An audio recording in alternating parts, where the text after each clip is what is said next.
All right. Hi, everybody. I am so sorry for that little bit of chaos there. What you didn't hear me say is that I actually did some rearranging of my setup, and so I was moving my keyboard into my camera and some other things that I'm going to be better about not messing with right now. So yeah, I apologize for the little mix up with the sound and the camera and the everything. But now we are here and we are ready to go. And if I can just get my notes back. Ta-da! There we go. Okay. Thank you all for coming back and enjoying. Hey, no looping. Hooray! All right, we got rid of the clone army. That's fantastic. Okay. All right. Thanks, everybody. And so here's what today is. As you may be able to see, I have titled this Marketing Who Am I, which is less of an existential crisis and more of a start of a series, really. So this will be part one of I have no idea as far as we decide to go. But as I've mentioned, one of my goals for this is to walk through the business side of writing and creating in general. I'm hoping that this is useful for people who are artists of other varieties, not just writers. But I'm going to talk most about writing because that is what I do. Absolutely nobody likes my visual art at all. I mean, I'm including my mom in this. That's okay, Mom. I'm not bitter. I agree with you. It's pretty bad art. But the idea here that all art is art, but we can also make art into a business. So that's what I want to talk about here. This is something that we get into art because we like art. We don't get into art because we like business management. So a lot of writers start writing because they enjoy stories, and then they're like, oh, there's accounting here, and there's marketing, and there's all this, taxes and stuff that we have to think about. So we're going to try to break those down and do those in manageable stages. And so that's the first part of that we're doing today. We're going to take our first baby steps into marketing. This is going to be pretty basic to start with, and I'm doing that on purpose because I want to start with foundational material and build up, because it's really, really easy. I see I'm in contact with literally thousands of writers online and through my various organizations and memberships and Facebook groups and whatnot, and I see people get caught up and tangled in this all the time. So I'm trying to offer something that'll be a little more helpful, so you're not trying to start without a foundation. So that's today's goal. With that, real quickly, if you have a subscription, you don't get the ads, which is great, but I am in no way asking people to pay money. If you have an Amazon Prime account, I'd love it if you would use your included free subscription on Twitch to support me. If you don't have an Amazon Prime account, or if you want to use your subscription elsewhere, that's fine. Like, I'll be here anyway. So that's where we're going with that. All right. And then the other piece of housekeeping I wanted to throw out, I know my internet connection is not the best right now. And I know that I'm seeing, right now that I'm losing frames and that sort of thing. We have determined that that's probably due to the lightning strike we took, and we have replacement equipment en route, which probably will arrive tomorrow. So hopefully by next week, I'll have a shiny, reliable stream. And if it's a little bit jerky this week, please just be patient. Please and thank you. So, okie dokie. So let's get started, and we're going to walk through first, what is marketing, and we'll break it down and talk about tonight's specific project is beginning branding. And so let's first talk about what marketing is. This is something that is a huge and hugely misunderstood concept. So first, underscore, big, take this will be on the test. Marketing is not selling. They are not identical terms. Selling is a part of marketing. It is a small part of marketing, okay? Marketing and selling are not interchangeable terms. And while that seems like a small, pedantic, picky thing to get, round up about, that is a huge difference in how you approach it. And it will make marketing a lot easier for you if you don't think of it as selling. And the reason I have met very few people who are like, marketing, my favorite. All right. Even fewer people are selling, my favorite. All right. So I think drawing that is distinction, because marketing actually doesn't have to be that bad. There are a few people on this planet who love to sell. Most of us don't fall into that category. But marketing can be way more fun and way easier to do. And selling is just a small part of marketing. So don't get caught up in marketing is about selling, because that's going to make marketing harder for you. Selling is that final step at the end where you say, hey, I have this, whatever.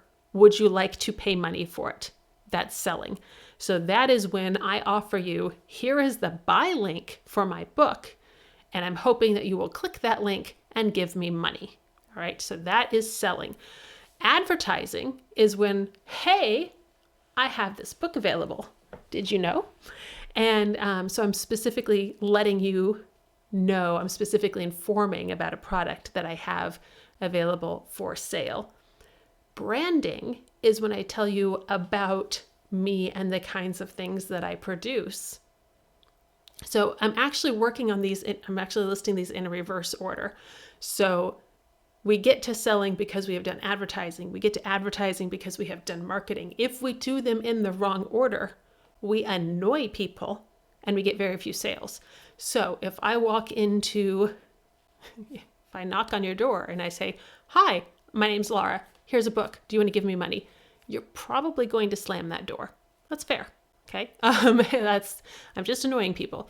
If you think about, if you've ever shown up at a family event and somebody arrived with their multi-level marketing catalog and you just, no, okay. Selling out of order is really, really annoying.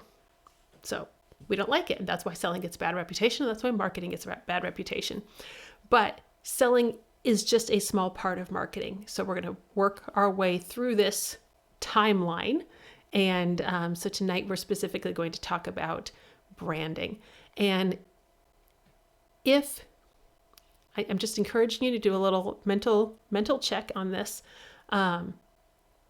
If you find yourself, oh, I hate this, or I'm resisting, or I feel really awkward about this, or whatever, step back. You're probably thinking about selling rather than about marketing. Marketing does not have to feel squicky. It does not have to feel like, let me just put it this way. I'm from the Midwest, right? Like, we don't talk about ourselves. We don't talk about money. We don't ask people for, no, okay? And I can still do marketing. So just bear with me. It'll work out, I promise. So here is a really big thing. I don't know if anybody actually ever spelled this out for me, but I figured this out some years ago, and it made my life so much easier when we talk about marketing and selling and the whole thing. One big part of marketing, I mean a big part of marketing, is filtering out people who are not your customer. And if that sounds weird, it's fine. I'll take a second. Oh, hey, we have a Christy in the stream. Welcome, and thank you. So, so where was I? Oh, yes. Sorry, I got excited. A big part of marketing that you need to recognize, because it will make your job so much easier, is part of marketing is to filter out people who are not my customer. And this catches people off guard a lot, because they look and they think, oh, I need to sell to as many people as possible. I need to pull in as many people as possible. The more people I reach. Okay, yes, on some degree, you want to do that first step with as many people as you can. So you have as many people as possible who will choose to continue with you or not. But that first step needs to start filtering. So let's say, because I know this sounds weird, let's say I write a fairly niche genre. I have a new series of my paranormal fly fishing romance. It's great. It involves time travel. It involves fly fishing romance. It's great. But not everybody is into fly fishing romance. So there is a reader, a voracious reader, a very enthusiastic reader, reviews everything she reads, fantastic, everybody's ideal customer. And she's searching for a new book, but she's looking for a space opera with werewolves.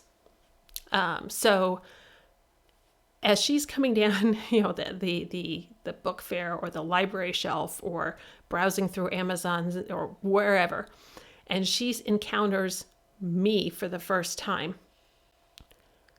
she's not looking for what I have on offer. She's a fantastic reader for someone else. If she's looking for space opera and I give her fly fishing romance, she's not going to be satisfied. And I just said she's a great reviewer, a great reader, she reviews everything. I don't want her being a sad, unhappy reader and leaving me a review. That's not going to do me any long-term favors. Okay, it is not worth getting that one sale for the today that will hurt me long-term. And that's not just a genre thing. That is a tone thing. That is a lot of stuff that goes into branding. So I'm just going to save time because we're going to talk about it in a second. But I need to start filtering people out as quickly as I'm trying to bring them in. So don't be afraid to get rid of some people with your branding because that's one of its jobs. Okay? I'm hoping that makes sense. So we'll see. All right.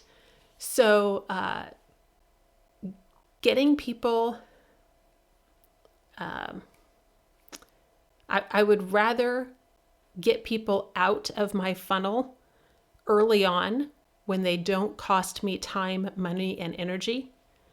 Whereas if I, acquiring customers is expensive. Acquiring readers is expensive, both in all of your resources. So if they're not going to be a great reader for me, meaning I'm not going to meet their needs and wants, then let's save time. Right? Oh, you know what? It's not you, it's me. It's not me, it's you. Bye. And so, yeah, that's what I'm after. Okay. So with that in mind, being aware that your branding might push people away, and that's okay. Now we can start thinking about what is a brand? And so the easy way to think about this is I try to think of it as what is a mood, what is a tone, what can my reader expect from me? I'm a little bit of a weird case, and I'll talk about that later. We're going to start with much easier. So, but think about the mood, think about the experience that your reader is wanting to have. That is the brand. And this gets really huge and daunting really fast. If you go and take a professional branding class, they will talk about your story as a creator and your reader's story, and the interaction of those two stories and characteristics and themes and values and what colors are the best representation and what symbology and which typeface is the best representation of your particular reader journey. It can get extremely overwhelming.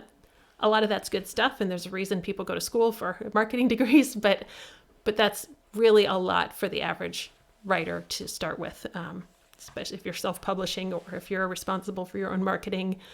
With a traditional book, that's too much. Let's not start there. So my cheat, because I was just writing about this in my business for authors book, which is in progress, I swear. My cheat is to pick a national brand to start. So don't overthink this. This is not something you have to present a paper on.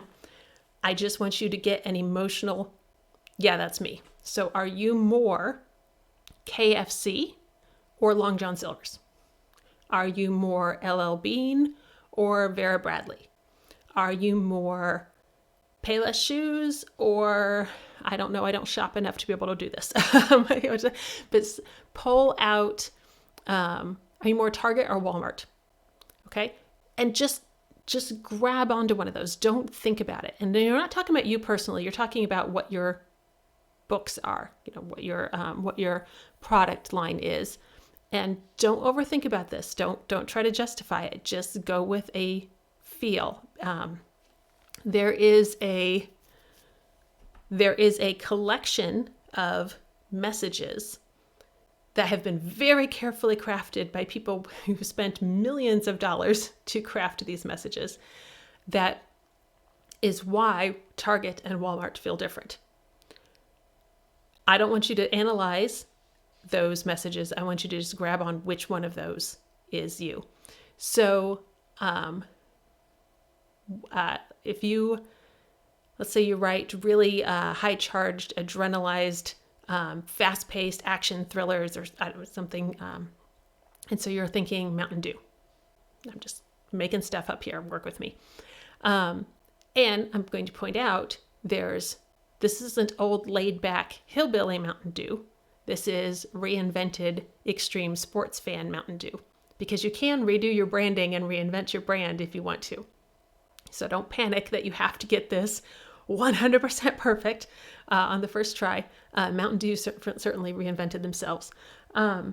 So I am going to just throw out that I was thinking about this today when I realized I was going to talk about this. My brand, my national brand for this particular video channel, this thing that we're doing right now, I was like, okay, how would I describe that? And I'm going to call it REI, which is a hiking and camping cooperative store, if you're not familiar with it. And I was thinking about, okay, why is that? Because I want it to be something of an adventure, but I want it to be a cooperative adventure. It's lots of focus on community, lots of a little bit of do-it-yourselfness to this. I want to equip people to be able to take this, but I want it to be a socially responsible communal adventure.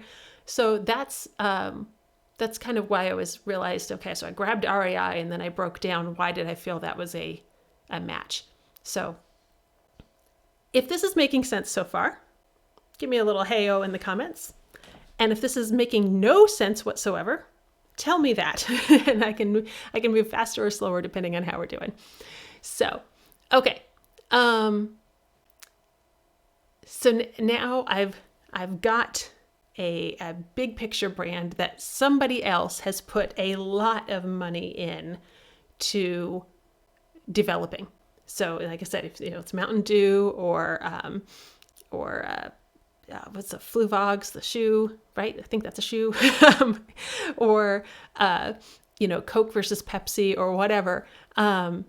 There is a lot of money has been put, a lot of effort has been put into developing those brands. So I am shamelessly piggybacking off their work, because once I say, okay, my line of thrillers is, it's very new adult. So very, and I'm going to link that with Mountain Dew. Okay, now I've got a bunch of adjectives that can go with it.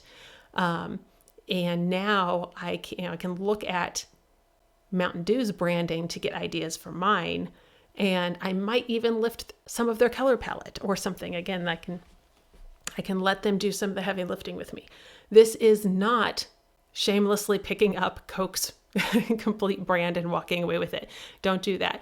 It won't work for you. And that dynamic ribbon device is trademarked. All right. But you can get some ideas. Okay, is my work more Coke or Pepsi? Okay, now let me lean into what makes those two distinct brands and which one can I lean on to borrow ideas from. So hopefully that's how that's working. All right. Sorry, I lost myself in my notes here. Okay. So now that we've got mood, now that we've got experience that we want our reader to have, remember that your book is part of your marketing, right? Your book is part of your brand. So you're not trying to invent something from scratch. You're inventing things to go along with what you already have. Then you can start thinking about, okay, what are the colors that best represent this feel? So again, for this particular video channel, I'm tending to use a lot more. I'm finding more oranges and things, colors that I pretty much never use in my own daily life. I'll have orange in October and that's it. But it's a very adventurous, energetic color. So it just started happening as I was putting together graphics for this sort of thing. So kind of looking at, sorry, I'm pulling from the chat, looking at the base building blocks that make those brands. That's a perfect way to put it. We're just looking, we're cheating, we're finding a house of cards that's already built, and then we're looking at how they did it. We're taking ideas from there and borrowing them for us. So, all right. And then, when you have all this stuff that you'll find online about building an aesthetic and picking out typefaces and, what kind of logo and your color palettes and how many colors can you have in a palette and all of this stuff. And I think, honestly, a lot of that is overdone for, not that it's not important stuff. It's that it's more work up front than I think the average author needs to be doing. We need to start with just the foundation level, just the concepts, and pick up the other stuff as we need it. Don't sit down and spend 16 hours working out a color palette before you have the emotion that you need, if that makes sense. All right, sorry, I'm trying to catch up with the chat here. Give me 1 second. Okay. All right. So Natalie's looking at differentiating between two types of book. And absolutely. So she, friendly, entry level, casual, upbeat, paint by numbers, those wine and paint nights. Wine and paint nights, it's great. I mean, that's a great way to think of it, because that is positively right there. That is a phrase that encapsulates an entire mood, and you can easily build off of that. So that's good. And then the other is more big picture, thoughtful, growth-oriented, Skillshare or masterclass. Yeah, fantastic. So one is wine and paint, one is masterclass. Easy to distinguish between those once you get them broken out in your head. So, fantastic example. Okay. All right. So as you're putting your beginning branding together, and guys, just keep this loose in the beginning. Just jot stuff down. Let it start to gel on its own. Do not, write this in ink and it can never change. Right? I want you to just play with this.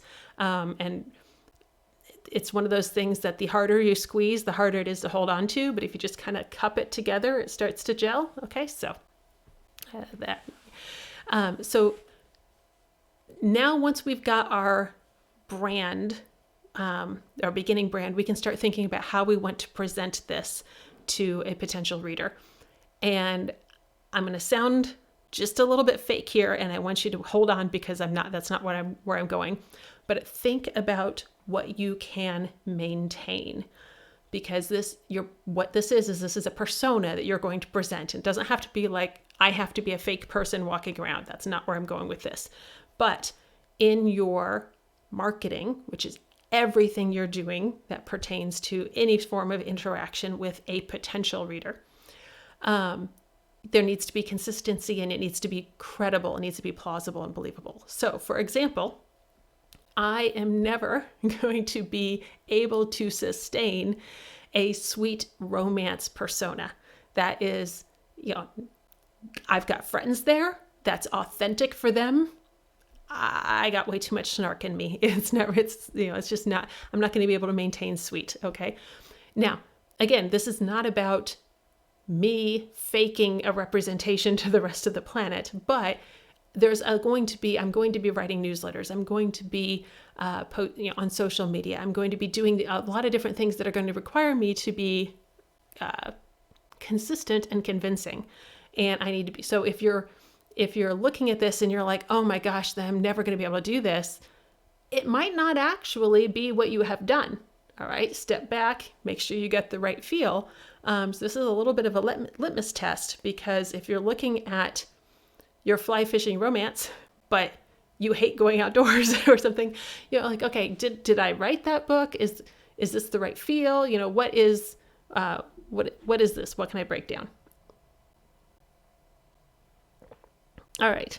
So when you think about what you can maintain, and then think about, I'm gonna call it personality type, but don't go too deep into that phrase. It's just a placeholder.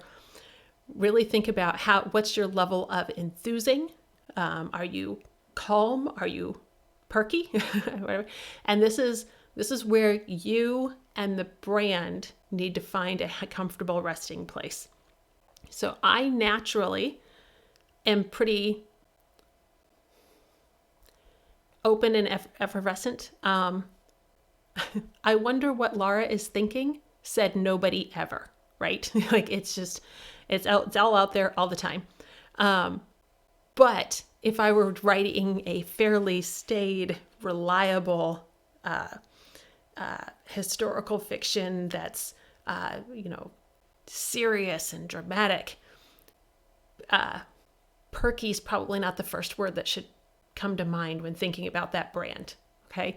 So, this, again, you're not being something you're not. You're just looking to make sure, am I going to be comfortable wearing this brand for a while? Okay. So, and just a tiny little side note on introvert versus extrovert, because I'm an ambivert. I get to have opinions because I'm right there in the middle.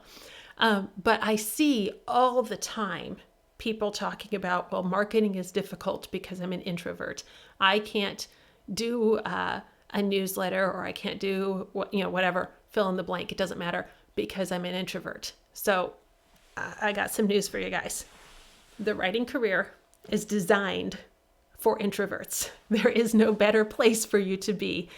And being an introvert does not make marketing harder, because you're still 100% in charge of what's going on, right? So being an introvert, which, by the way, just point of clarification, has nothing to do with being shy. It means you recharge by being away from people as opposed to recharging by being energized by other people. So, but being an introvert, if you write a newsletter every month or every other month, let's say it's every month. So every month you take, I don't know, let's go crazy and say an hour, and you take an hour to write a newsletter in a month. That gives you a whole month to recharge before you have to do it again. All right. So being an introvert is not a handicap, and there is an awful lot floating around online about how being an introvert makes it all of this harder, and that is either misunderstood or just excuses. So sorry, tough talk, will be okay. Likewise, being an extrovert is not an advantage or a disadvantage, because if you love energy, if you energize off of other people and you only write your newsletter once a month, you're going to have to find someplace else to get your energy from, and that's just fine. There's lots of options. Okay, I'm just saying that don't let somebody tell you that should make a difference, because it really shouldn't. All right. Okay. But yeah, if you whatever your personal personality type, not your brand, whatever your personal personality type is, if you match it, if you've found a brand that you can stick with, it's not about being something that you're not. It's not about faking. It's not about trying to have an energy level that you don't naturally have. You're just representing your work, and you can do it in small doses at your comfort level. So hopefully got that. All right. Oh yeah, Christy's pointing out, you don't even have to deliver it in person. It goes via email, right? Like, absolutely. This is great for you. In 2020, it's still possible. We can do this. Okay. So just, again, make sure you have a persona that you can maintain, that you're not going to feel super fake or exhausted by trying to maintain. Like I said, if I'm trying to do sweet romance, I'm going to feel like I'm faking that the whole time, and I'm not going to like it. So that's a good sign that it's not an accurate brand for my work. Because if I was able to immerse in it enough to create, I should be able to sustain it as a brand. So, okay. All right. So now let's look at, I've taken my pieces and I'm starting to gather them, and I'm getting some things like, okay, this is the mood. These are the themes that are important to me. I didn't really talk about that much, but this is pretty easy to grab on your own. I don't tend to start with them because sometimes I think it makes people overthink. But once you start grabbing the other things, then you look at your work and like, okay, what are things that tend to show up? So found family is a big one in my Shard of Elan series. And if you look at any of my fiction or my nonfiction as well. This is actually what helped me to discover this, is both my fiction and my nonfiction ultimately have themes of empowering those who have no power, or giving a voice, giving agency to those who did not think they had agency. And oh, okay, great. Like, that's something I can work with. That's something that I can lean into and help to maintain and represent. So I've gathered these pieces together. Now I'm going to start looking at actual marketing. Okay, so we're going to start putting stuff out there. And again, I'm going to start with, always look at this as what is doable for you, what is natural for you. There are some things I'm going to ask you to do that will feel uncomfortable and a little bit of a reach, but uncomfortable and a little bit of a reach and straight up nope are not the same thing. So, for example, social media, a lot of people, it's really easy to get caught up in, in order to market, I have to be on every social media platform, and I have to have this insane number of followers, and I have to do this, this, and this. Probably not. Like, I can tell you definitely, as far as being on all the social media, definitely not. But there's a lot of you must do's that aren't must do's. Now, there are a couple must do's. We'll get there, but we're starting with what is doable. So if somebody tells you, oh, TikTok is the hot new platform and you have got to be on TikTok and blah, blah, blah, blah, blah. Just maybe if that's not the best place for your brand, then don't do it. The end. Okay. So I will never forget how incredibly old I felt when I realized I had no interest in doing Snapchat, and it wasn't worth my time. Yeah, I might pick up a few readers there, but it's not worth it. So I'll just be old and crotchety over here. Thanks. All right. So let's move on to what marketing is not, because we're spending a lot of time with what is. I mentioned I'm from the Midwest. We don't talk about ourselves. We don't promote ourselves. This is it. And I remember I was at one writers' conference, and Jane Friedman, who's a very big name in the industry, if you're not familiar, and she was speaking to this Midwest writers' conference, and she's like, guys, you guys have to stop giving Midwesterners. You have to talk about yourselves. Okay. But only to a degree. If I need to pitch myself to a publisher, absolutely I need to do it.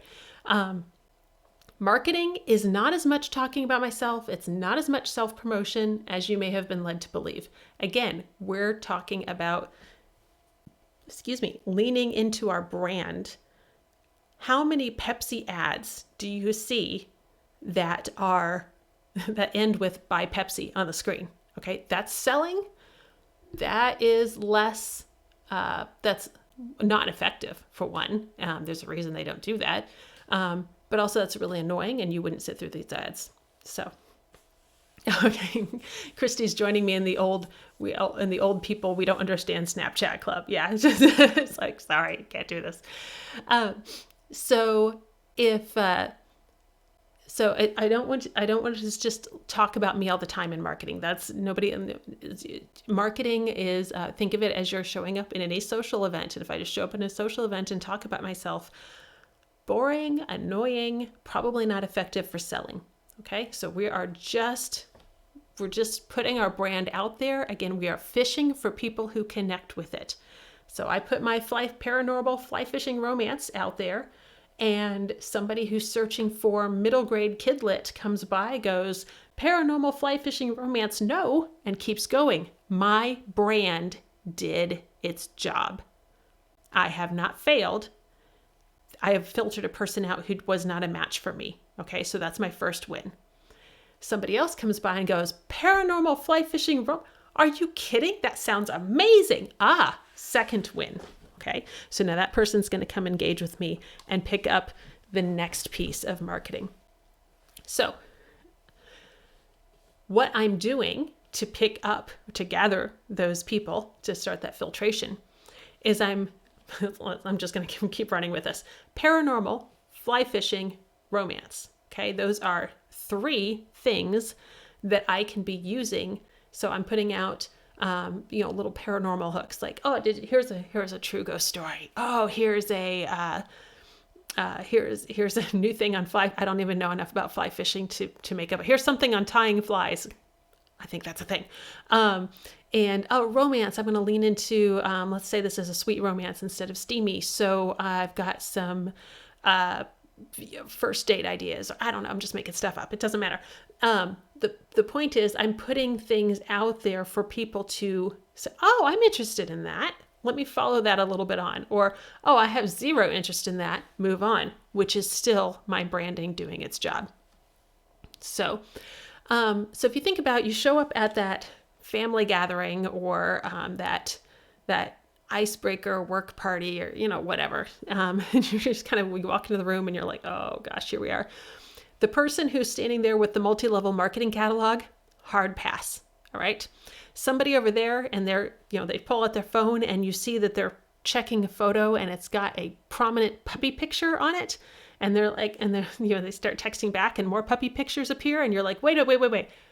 Why are you getting puppy pictures? And please share. Okay. That is marketing. That is, I see what you have and I want to connect with that.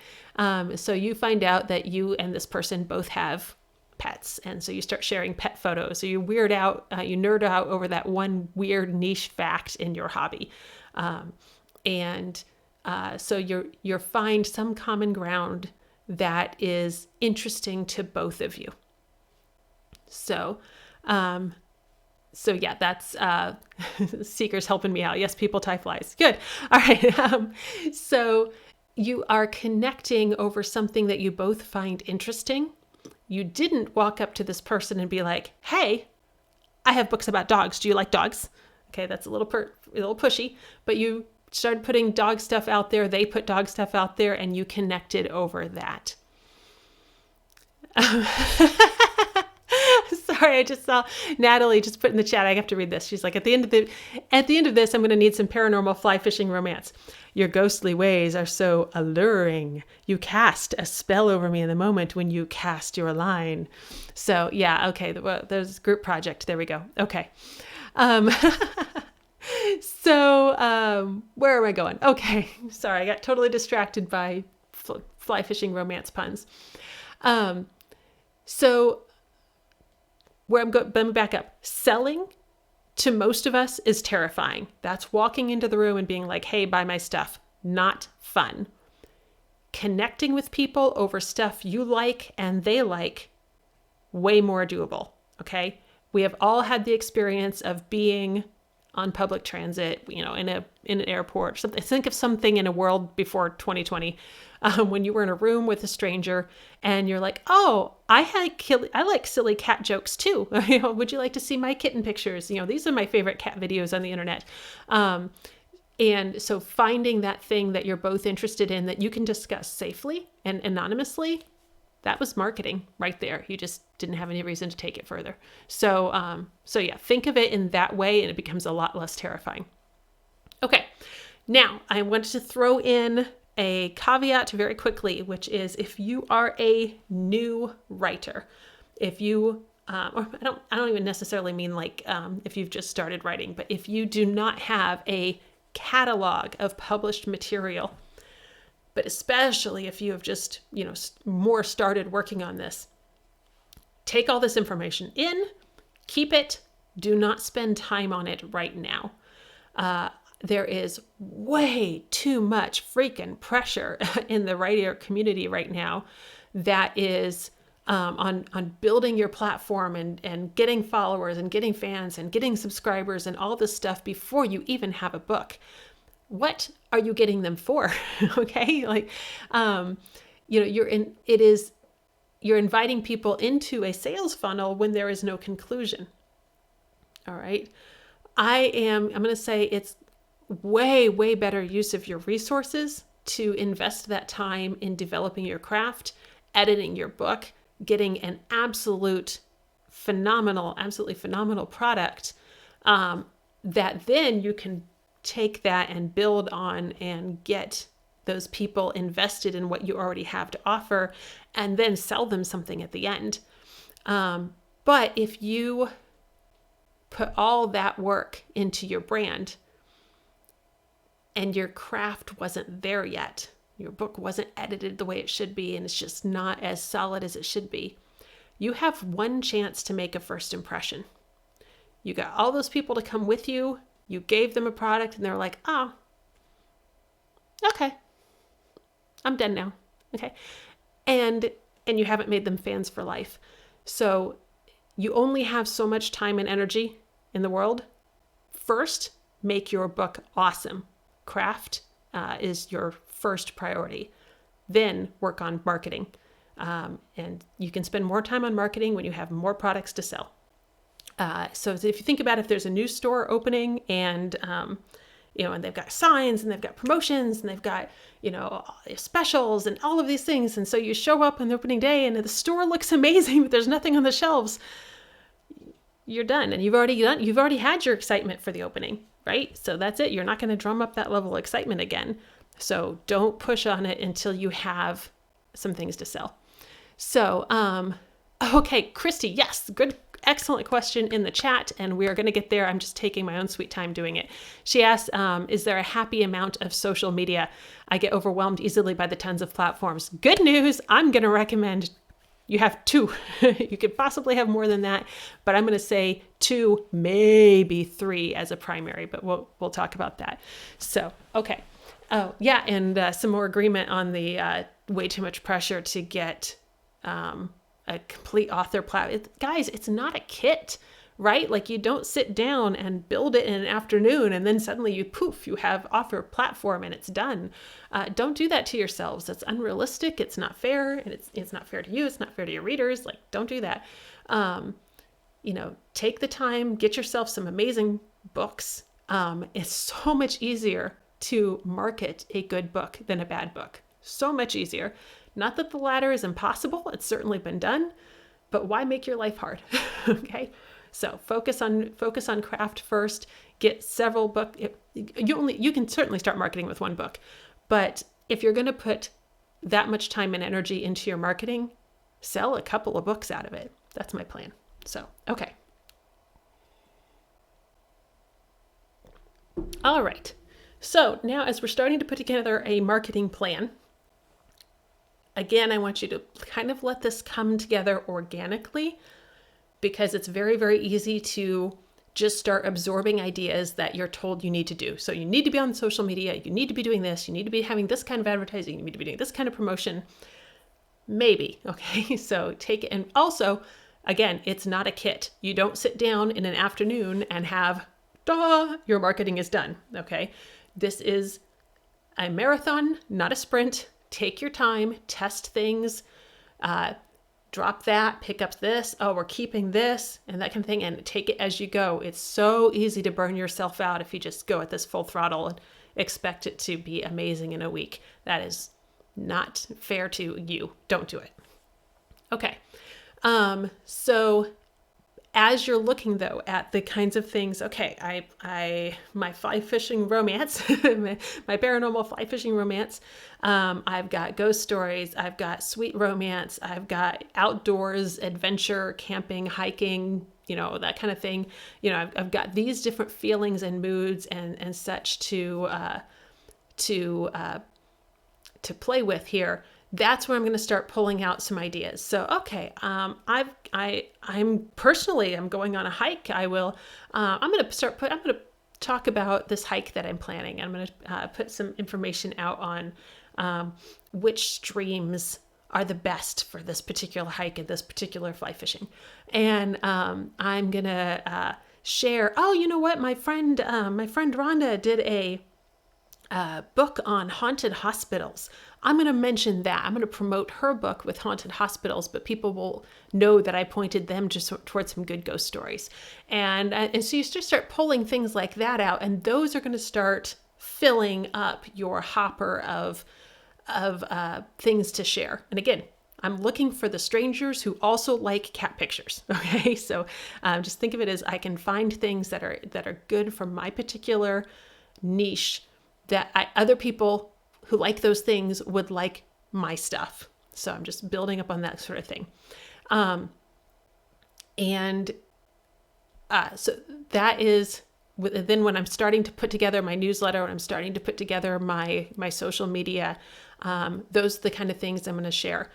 Those can be news articles, those can be recommendations, either of here's my favorite hikes in this region of the country, or here are recommendations for other books that are similar to mine. Those are, recommendations are fine. And recommendations are great because I'm asking people to buy things, but I'm not asking them to buy them from me. All right. So it doesn't feel like direct selling. It's a, hey, I enjoyed this. You might too. If I am good at picking good things and I become a reliable source of good recommendations, then when I say, oh, and I have this from me, people have already developed a habit of trusting me because I offer good stuff, if that makes sense. So hopefully that'll work there. Okay. So as I said, I have a couple of social media that are my primary focus. That's where I spend my most time on. I have others that I have a presence on, but are not focus areas for me. So for example, and by the way, I'm going to give you my personal examples, but this is positively not a recipe. This is what works for me. Please match to yourself. Okay, so one of the social media platforms that I do spend a lot of time on is Facebook, because I have my readership does exist on Facebook, and that's going to vary a little bit by genre and demographics. So again, know where you want to go. So I have an author page on Facebook. Whatever I post on that author page automatically, through the magic of if then that, appears on Tumblr, where I also have an account. But my presence on Tumblr is extremely limited. I scroll through Tumblr occasionally. I like a couple of posts. I have very, very little actual Tumblr engagement. Okay, I don't spend my time on Tumblr. But my posts, my stuff on my Facebook author page appears on Tumblr so that people on Tumblr who know I exist can pick it up there without having to come to Facebook. So I'm just repurposing my Facebook content without creating extra effort for myself. But because my engagement on Tumblr is so low, I don't pretend that is a strong point in my marketing plan. I hope that makes sense. But that's a way that you can focus on one or two areas, but still have a little bit of overspray into other social media. It's just that if you're not, the key thing about social media is the word social. If you're not engaged, going back and forth and having real life conversations with like an actual human, you're not going to get traction there. My goal is not to get traction on Tumblr. My goal is that if somebody on Tumblr sees one of my posts because somebody else reblogged it, and they look at that and they go, oh my gosh, that was a phenomenal, snippet, or what a great story she told, or, whatever the case may be. I wonder who that is. And she clicks on my name and follows that back to Facebook or my website or something. Then it's done its job. But I'm not taking the time to engage on Tumblr because that is not a great return on investment for me. It's not the best use of my time. So, yeah. Oops, sorry, just knocked something down. What the app that I use to do some of that management is called If Then That. If This Then That. Sorry, IFTTT. And so you can quickly hop online and grab that and link a bunch of things together. And it's great.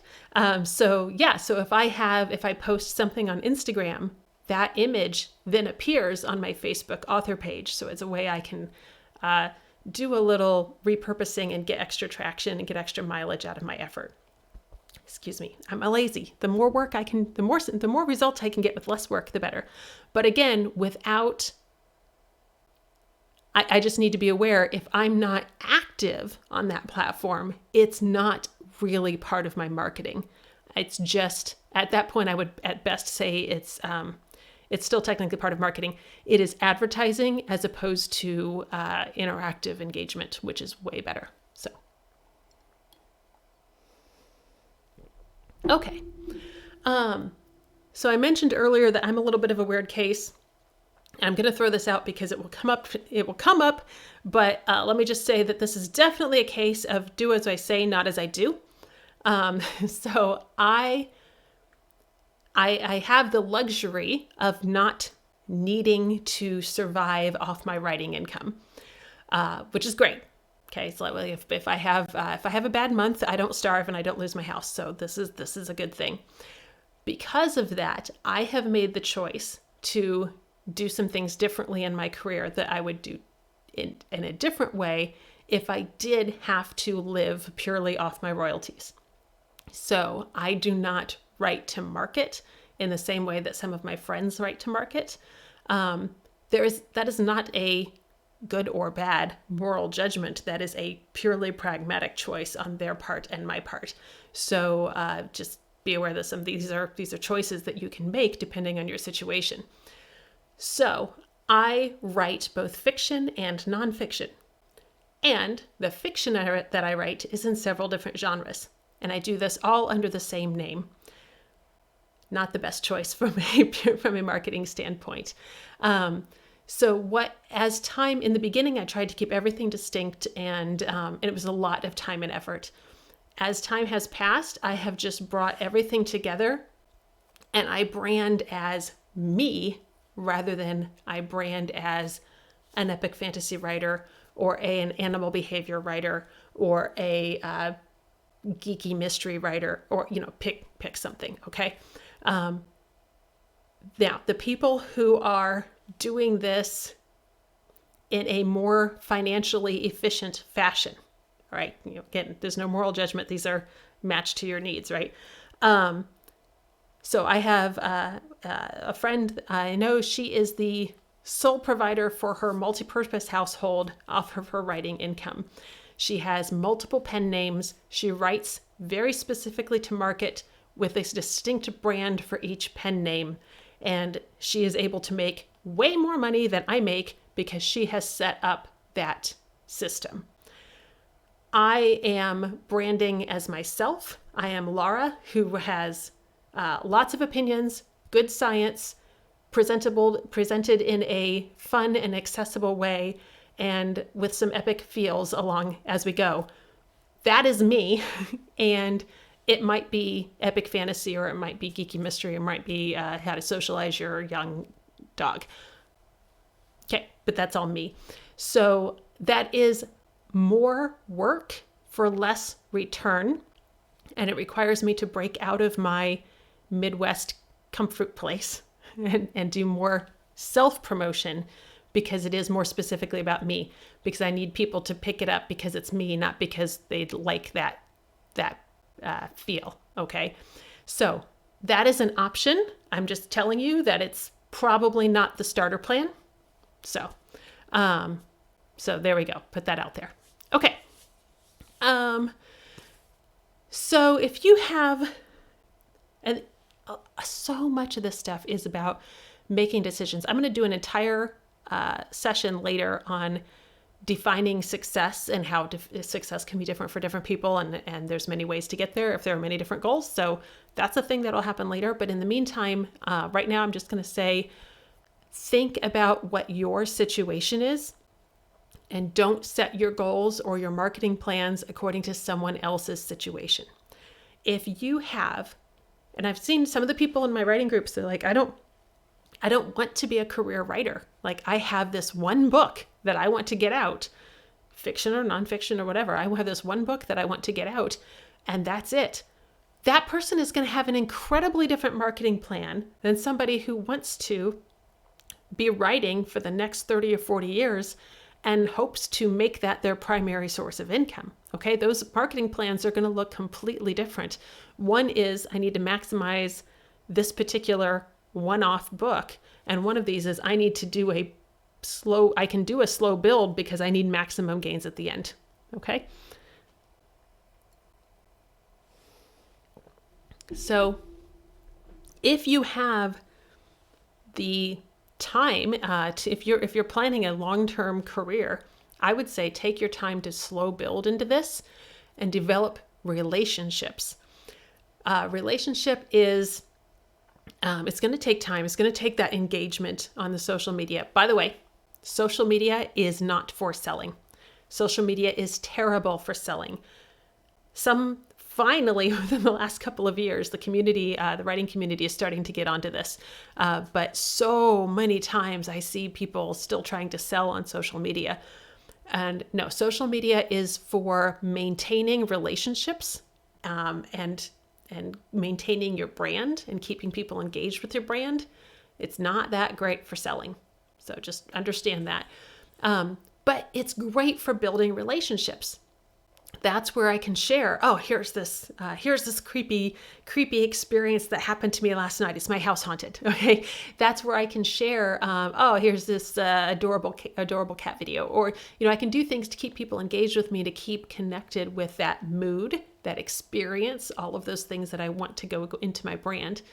And the more that I take the time to build that, I'm going to borrow from my behavior world, that history of reinforcement, the more resilient that relationship will be. So if I then one day drop a dud and then be like, oh, she's been pretty cool for the last 2 years. Like that was a one-off. That was weird.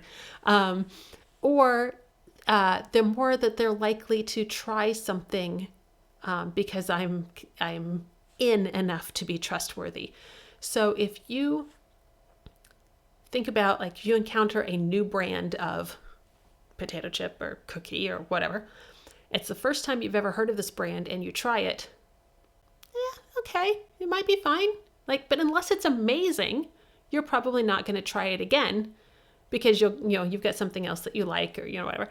But if you're very familiar with that brand, and if they've done a great job of marketing, so you have a whole host of emotional content that goes along with that brand, whether or not you've ever tasted their cookie, okay, because they've done their branding so well, then even if that cookie's okay, you'll probably try it again, because there's a whole host of emotional content that goes along with that brand, which is why people spend millions of dollars on branding and marketing. So, and that marketing will carry through a subpar cookie. You can have a one-off experience and the marketing will carry you through. So that's not something you get with, oh, this is my first exposure and my first taste, right? So take the time to build that relationship. Take the time to build that history of reinforcement, to become that reliable source for recommendations, to become that, oh man, I can always go to her when I need a laugh, or, whatever the case may be. So that then when you say, and by the way, I have this product, they're going to be like, yeah, of course. Yeah, we're in. Okay. So this was a lot of concepts. There will be practical content. But I wanted to start with these foundational things, because this is stuff that, again, is not obvious and is not always presented in the easiest way. And so we're going to take it pieces at a time so you can reliably build on it and not feel overwhelmed. But there is some homework. So anytime you are trying to see if something gets better, you have to track it. So if I want to see if my marketing is effective, I need some way to know what it's doing. So I have to start writing numbers down. Now, there are useful metrics, things like how many books are selling. And there are vanity metrics that are just numbers that just may or may not have any real value. Frequently, you'll see vanity metrics floated around when somebody's trying to get you to spend money with them. So we will put, I got a great one the other day. They wanted me to advertise them, and they're like, we will put your book 300 times, we will tweet your book 300 times a month to our 30,000 followers. I was like, okay, hold on. Let's look at this. You're going to tweet my book 300 times a month. That means you're going to send 10 tweets a day just with a buy link to my book to your 30,000 followers. Well, you have 30,000 followers and you're tweeting my book just 10 times a day. And I know you're doing this for other people. So how many sales tweets a day are you sending out? Are any of those 30,000 followers, one, real? Okay. Two, looking at those tweets with an interest in purchasing a book? Not a chance. Okay. Completely useless numbers. Even if those 30,000 followers exist, it is a useless metric because those are not people interested in buying books. They're just getting tweets thrown at their head. So, Natalie says, today I learned marketing books is like recalling a dog off a running squirrel. Exactly. I am building such a strong history of reinforcement that when I say, and I have this to offer, the default answer is, of course, yes. Why would I hesitate? Okay, that's exactly, yes, good. All right. So useful metrics are things that I can see how many people are signing up for my newsletter, how many people are purchasing a book when I do make it available. These are things that'll tell me if my marketing is working. Vanity metrics, how many followers do I have? Maybe or maybe not useful to your marketing thing. Okay, so don't get hung up on how, if you have 50,000 followers, but only 3 of them are actually engaged with what you're posting, those 50,000 followers don't mean anything. Okay. If you have 50 followers, but every time you post, they are on it and they share and they click through and they react, those 50 are gold. All right. So hopefully that makes sense. So, all right. So you're going to get a spreadsheet, Excel, Google Sheets, whatever your spreadsheet thing is. And I know writers and spreadsheets don't get along. Do not fear the spreadsheet. Do not let the spreadsheet bully you. Okay, we're going to start with easy use of spreadsheets. We're going to slowly ease in, and you can desensitize to the spreadsheet. You will need it later, but we're starting with just the training wheels of the spreadsheet. Don't let it bully you. So what I want you to do is open up your spreadsheet. I've got my sheet, and I probably should have made a mock-up to show you guys, but I've got down across the top is where it just has the first day of each month. So January 1st, February 1st, March 1st. Sorry, 2020 happened. I momentarily forgot my calendar. And that just goes across for years. Okay, so I'm started some years ago, and it's just once a month across the top for years. Down the left-hand side, I have listed what I am tracking. Now, what I am tracking today is different than what I started tracking. So for example, I just recently added, for July of 2020, my number of Twitch followers and in August, I added my number of Twitch subscribers. Thank you very much, my new subscribers. So it's fine. You can add stuff as you go. Again, this is not a kit that you have to get done in an afternoon. But I'm looking at things like total number of book sales, how many people are subscribed to my newsletter, what is the open rate on my newsletter? Excuse me, because that is subscribers may be a vanity metric. Open rate, those are people who actually care what I sent them.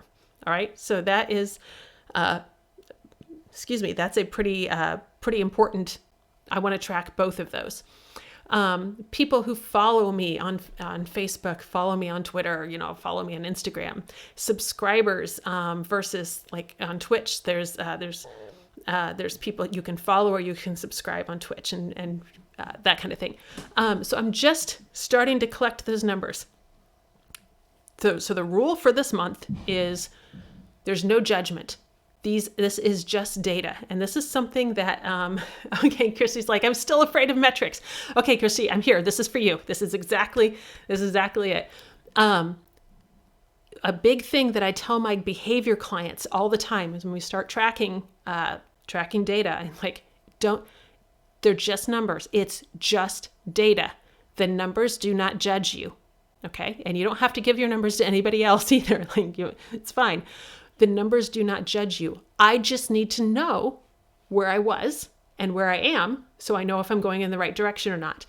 But none of that going in the right direction or not is now. Now we are just getting the snapshots to start. So write down, what's the next thing? September 1st. September 1st is our next first of the month. And then I'm going to say how many Instagram followers I have. And then September, October, November, December, January, I'm going to log first of the month. I'm going to put that number down each time. Now, from month 1 to month 2, I don't care. All right, numbers are going to go up, numbers are going to go down. I don't care. It's like stepping on a scale and you gained a pound or you lost a pound. Nobody cares. It's been 24 hours. That just means like you drank a Coke or you had a hot dog and you salt retained, whatever. It doesn't matter. What I'm looking for is trends. Over 6 months, did that scale go up or down? Over 6 months, am I gaining newsletter subscribers? Over 6 months, am I adding subscribers? This is what I'm interested in. And if I see people are leaving, okay, I need to change what I'm doing there. But I don't worry from month to month. Okay. Oh, Christy. Oh my gosh. Okay, Christy's doing my best setup for my future topic. She says, I love math, but I have a weird fear of success. Like, what if those numbers are good? Oh my gosh, I thought it was going to be so weird trying to pitch a session on the fear of success. Thank you for that segue. Your check's in the mail. I don't know what it is. I've got a schedule, so I don't have to remember these things. But it might be next month. It might be September or October. It might be October. But I have it's on the schedule on the fear of success and trying to, plan a career, because what if we make it? And yeah, I thought it was going to be a really weird sell because it sounds so weird to say that, but that is a real thing. And it's a real thing that oftentimes people don't realize that they're sabotaging themselves because it's not a conscious fear. It's unconscious. So thank you for bringing that up. But here's the good news. The numbers are just numbers. And this month, you're not comparing them to anything, right? So you're just putting them down. This is just your baseline. So get your Google Sheets or your Excel or whatever you want to use. And I recommend, just writing down it doesn't matter. You can always filter or add. You can always remove or add more metrics as you go. But start with, what are the followers on your different social media? And you're only going to worry about a couple of social media. I don't track my Tumblr followers because I'm not engaged on Tumblr. So it doesn't matter. Those are just be vanity metrics at the best. It'd be confusing to add in, kind of thing.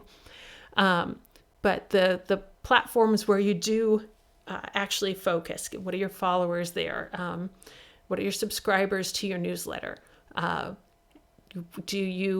many people are opening what's your open percentage on the newsletter? So, okay. No, you are not alone in this, Christine. Thanks for putting that in the chat. No, that is absolutely a thing. So, okay. So I hope that made sense. We covered a lot of ground, but I really wanted it to just be like, here are the basic pieces to start pulling together. I don't want you to try to work this up in I'm going to sit down and have a complete platform in 24 hours. No, that's difficult, and there's no reason to do that. Give it time to grow organically, and it will be much more sustainable that way. So, all right. So quick recap. This was our last week. That was a little bit randomized as far as topic goes. So this was a business of creativity topic. And next week, being the first Tuesday of the month, is a business of creativity topic. So we'll be back there. And actually, hold on. I have a schedule for this. Okay, there. But okay. So on the screen, hopefully you're seeing the official schedule and topics as we go. And then on my website, I actually have a calendar with all of the individual topics that are maintained, and you'll see what specifically we're discussing. I have special guests booked, all kinds of fun stuff. So you can check the actual website to see the schedule for that. I believe there's a link to it on the Twitch panel, here-ish. I don't know. And then I had something else I was going to say, but it's gone. Don't know. You know what? I'll just throw up since I'm here looking at this. There we go. If you are here and if you would like to financially support this video channel, thank you very much. You can do that with your Amazon Prime account for free by using your Amazon Prime free Twitch subscription here on this channel. If you don't have an Amazon Prime account, or if you're using that for something else, that's fine. I'm here anyway. If you're catching this on YouTube, or it's going to actually be syndicated on a podcast as soon as I figure out a name for it, speaking of branding issues, then I have a Ko-Fi, or just, enjoy it and share and do good in the world. That's it. So yeah. Okay. I think that's all of my notes. So if you guys have any questions, now is the time to throw them in the chat. And otherwise, I'm going to wrap it up for this evening. And I still see that I'm dropping some frames, so I apologize. I hope everything stayed pretty stable. You were able to hear me. and we'll see how the new equipment does next week. Hopefully it will be shiny and new.